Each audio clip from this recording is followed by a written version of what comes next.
This is Parent, Boss, Leader. Parent, boss, leader.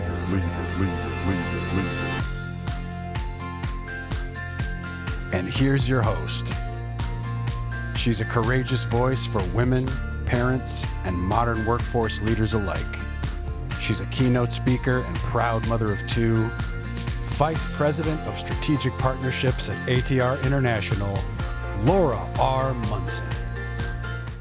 Hello and welcome to the show, Parent, Boss, Leader Interactive Podcast, interviewing leaders across industries, sometimes parents, sometimes not, powered by ATR International.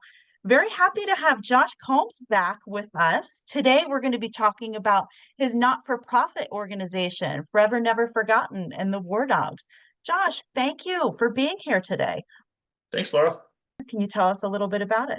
Yeah, absolutely, Laura. First of all, thank you for having me back. I'm proud to be a repeat guest on your podcast here. So, and extremely excited to be talking about Forever Never Forgotten and the War Dogs today. We've been around now for, we had the great fortune of deciding to start a not-for-profit right when COVID started. So technically we've been around since about 2021, but we were slow to get the ball rolling, if you will. We've watched our organization now evolve post-COVID, which has been great to see the growth and whatnot. But at the end of the day, what Forever Never Forgotten and the War Dogs do are we start adult baseball teams for military veterans, as well as active duty service members all around the country. We get them out, we get them playing ball, and we work on towards raising funds for our brothers and sisters in arms. We do a lot of stuff to support veterans and service members with PTSD, Gold Star families, and things of that nature. So really, it's an all-encompassing veteran service organization. We are a 501c3, but we're all brought together by our love of baseball and the passion we all have for our brothers and sisters. I love that. So your mission really is to support the military, give back to veterans, honor our fallen. Can you tell us a little bit about how these elements are kind of interwoven into the activities and objectives of the organization? Yeah, absolutely. So there's really two facets to our organization, Laura. The one being our local teams, which we have 13 across the country. We have a couple here in Colorado, one in Denver, one in Colorado Springs. We've got teams in California, Texas, Virginia, really all throughout the country, and that part is continuing to grow. The local team's mission is to really engage with the local community, pull veterans, service members, military spouses together, and get them out there playing ball. This is about building a community centered around baseball, where we all have the common experience of serving, in the military. One thing that a lot of folks lose, especially when they leave the military, is that sense of brotherhood, that sense of camaraderie. So by bringing them together on the ball diamond, we're helping to build that camaraderie back up, again, centered around the passion for baseball and the shared experience of serving in the military. It's a lot of fun to watch some of our guys interact, especially some of our active service members that interact on the ball diamond. We've got everybody from your lower enlisted E3s, private or A1Cs, depending on the branch, whatever they are, and then we've got.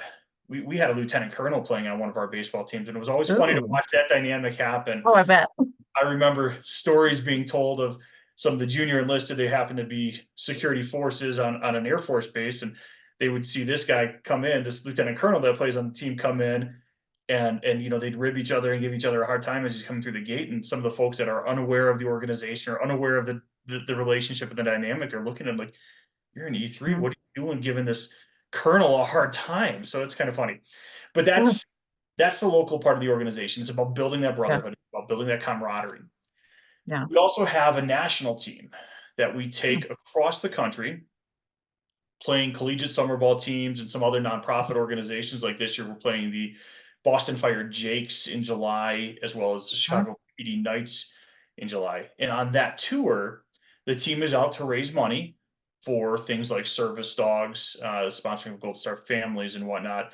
And that's really one of those things where we are able to show, number one, the quality of baseball that our service members can put on, but number Yeah. two, really show kind of why we are doing what we're doing, and that's Yeah. get those dogs out there to do some community service projects, to do some youth clinics, and everything like that. So those are the two components, and how we Yeah. really bring the sense of honor and the sense of community to our organization. Absolutely love it. Such a noble cause. Also, it's sort of ironic. We're actually recording this with Memorial Day coming up, and you have a beautiful ceremony that you cannot conduct with war dogs. It's called the flag ceremony, and you honor fallen soldiers. Can you tell us a little bit about that? Yeah, so before every game on our tour, we conduct a flag ceremony. And what this Hmm. consists of is the presentation of a flag with the story of Old Glory playing in the background. The presentation of the flag goes to generally a Gold Star family, it goes to a veteran, or in some cases, we have given Hmm. an active service member. Um, it's one of those ceremonies, Laura, where it's tough to watch afterwards. Again, I mean, Yeah. especially last year on tour, we presented the flag to a family of a Gold Star, or excuse me, a Gold Star family, Hmm. and the look in the eyes of the daughter and the wife. Yeah. It's one of the ceremonies that it's tough to walk away with any dry eyes. It means a Yeah. lot, and they know from that moment forward that they have got the support of the War Dogs and Forever Never Forgotten behind them. Uh, Mm. it's if you've never watched a military detail in a military ceremony, it's a great one to come out and see, and we're going to give the heart of our country a lot of opportunity this year to come out and see one. Yeah. It's beautiful. I love that story that you shared, how it impacts folks down to the individual level as well. And something else that you do as well that I think is inspiring is that the funding you have helps veterans dealing with PTSD and many of the post-service challenges that come up. How exactly does the organization provide to support these veterans? And can you give us some examples of how the direct impact has played out? Yeah, I've mentioned service dogs a couple times. I think you're right. Even, obviously service dog and war dogs kind of go together pretty naturally. So we've really jumped on Hmm. that. As we do our tour this year, we've partnered with other service dog nonprofits near Hmm. where we're going to be playing baseball. And we Hmm. worked with the teams we're playing and the communities that we're playing in to raise funds to actually sponsor a service dog. Generally, it can cost anywhere from about $5,000 to $10,000 to Hmm. sponsor a service dog. The majority of the stops we're making this summer, which is about 20, I want to say it's about 22 stops total, 22 games we're going to be playing. Hmm. We are going to be donating service dogs at each one of those stops. So we partnered with a Wow. local nonprofit that specializes in training service dogs, because goodness knows we don't specialize in that. I can hardly Hmm. keep my guys trained, let alone start Hmm. training dogs. Yeah. So we partner with another nonprofit, and they'll present a service dog. We've done it before where the veteran will be standing out on the pitcher's mound, and the dog will be seated at home plate, and we'll give the story of the other nonprofit that's supporting this donation, and then you'll Hmm. see the dog run to its new partner there on the mound. It's again, it's one of those really really cool instances. Um, Hmm. but some of the other ways we're helping and partnering to support transitioning service members. We do a lot of work when we're on tour, and even with our local teams, going to the VA, getting veterans out of kind of some of the normal environment of the VA. Like last year, the Denver team went with a group of folks that were seeking inpatient neurology Hmm. help at the VA, and we took them to a Colorado Rockies game. A lot of baseball guys that were there. I think we Hmm. ended up taking about a dozen of them to a Rockies game. So it's really about Wow. giving back in any way we can. It's about helping, again, our brothers and sisters feel connected Yeah. through the combined love of baseball. Yeah. So it sounds like you're really local and national, really helping and making an impact. What type of local community involvement do you see at these events? Yeah. One of my favorite things that we do as an organization, that both our local teams do as well as our national tour team does, are the youth clinics. And it's Mm-hmm. awesome. We generally host anywhere from about 20 to 50 youth in the communities that we're going to be touring Mhm. through to come out Mhm. a skills competition and a little bit of Yeah. coaching.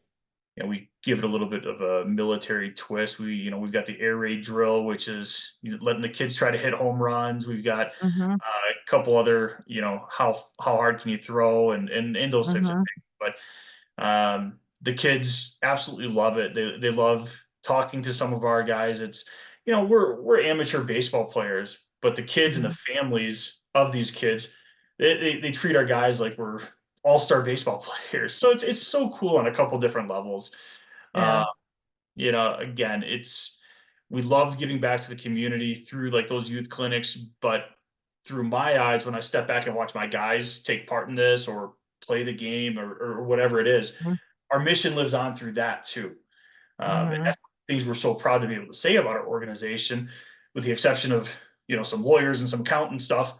All of the Mhm. money that comes into our organization goes to our mission, because you're either supporting my guys to play baseball, which is part of Yeah. our to give back to the veteran, to give back to the Yeah. service, or your Yep. money's coming in to help support sponsoring a service dog, sponsoring a Gold Star family, Mhm. presenting a Shadow Box jersey to a family, stuff like that. So that's one of Wow. the things that we're very proud of, being able to champion is over 90% of the funds coming in are going directly to our mission.